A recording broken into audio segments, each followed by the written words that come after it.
Hello. Oh my God, JJ Bull is a live and breathe. Yes. How are we, sir? What are you singing there? Linkin Park, because they've got Meteora the 20th anniversary, and it makes me old as fuck. So I'm reliving my 14, 13 years. What was that? What album was that one? So Meteora was the second one they released after, Hybrid Theory, Meteora, and the 20th anniversary edition has new songs they never released, but they did mix. They just never mastered them. So I think they've got one that's out, and they've got one that's out tomorrow. So I thought I'd G myself up by listening to the one they've already released, because the next one they're releasing is tomorrow, son. I can't wait. My Linkin Park loving heart. I love it. Sorry. How are you?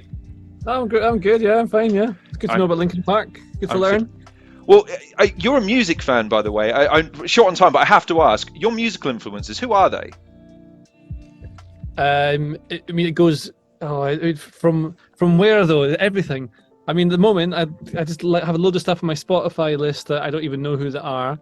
The last album that I've been listening to would be the last new one. I quite like 1975's last album. I like the newest Phoenix album is fucking brilliant. Love that one. But then, like, right back when I was younger, I'd listened to The Who a lot, and Radiohead. Love Radiohead. Oh my God, I love the Eagles. I've got a weird obsession with the Eagles. You just strike me as that kind of guy who would have quite a diverse musical taste, because I just see a lot of your... you just seem to really love making music, and when you love to make music, it sounds like you're always listening for new things that you just think sound cool, rather than have a brand behind it. Do you know what I mean? I just listen to whatever I think is... I don't know, I like new stuff.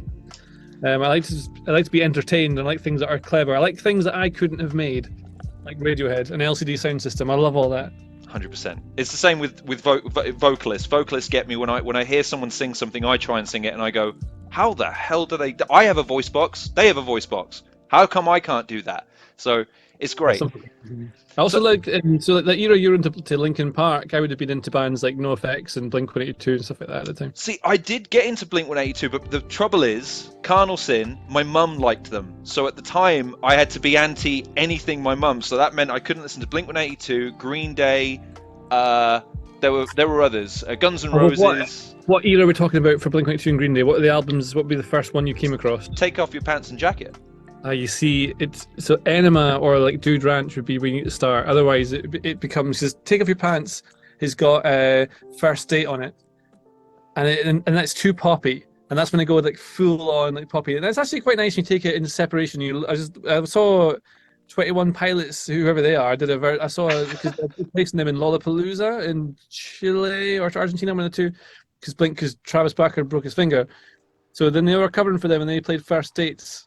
And when you listen to, I was just thinking, I'd never listened to the lyrics properly because they sound a bit rubbish. But then when you see it in isolation, it's actually quite nice on its own what they've done there. But yeah, Enema would be like, because Enema is one of my most important albums in my lifetime. I love that record. Well, Blink-182 bot. I mean, clear. And look, I'm not saying I don't love them now. I having gone back in to like bands like Weezer. I remember hearing at the time and not really liking, and then getting the original. I think it was the Blue album. I forget what it was called. But then listening to that from start to finish and thinking, that's a brilliant. There's not a bad song on this album. But that's a 10 out of 10. There's no filler. It's so good. Have you ever listened to Pinkerton? No. So Pinkerton came out afterwards, right? So after the Blue album, Rivers went a bit nuts, and Rivers Cuomo, the singer, and he went to uni for, where did he go? The place that Conan O'Brien went. What the hell's it called? The fancy one where the National Lampoon came out of. Harvard. And so he went a bit nuts. And then after that, they did Pinkerton, and they went on tour with Pinkerton, and people hated it. They said it was rubbish, nowhere near good. It's absolutely amazing. If you like the Blue album, you'll love Pinkerton. It's so good. It's so good. People didn't like it at the time, but over time it was amazing.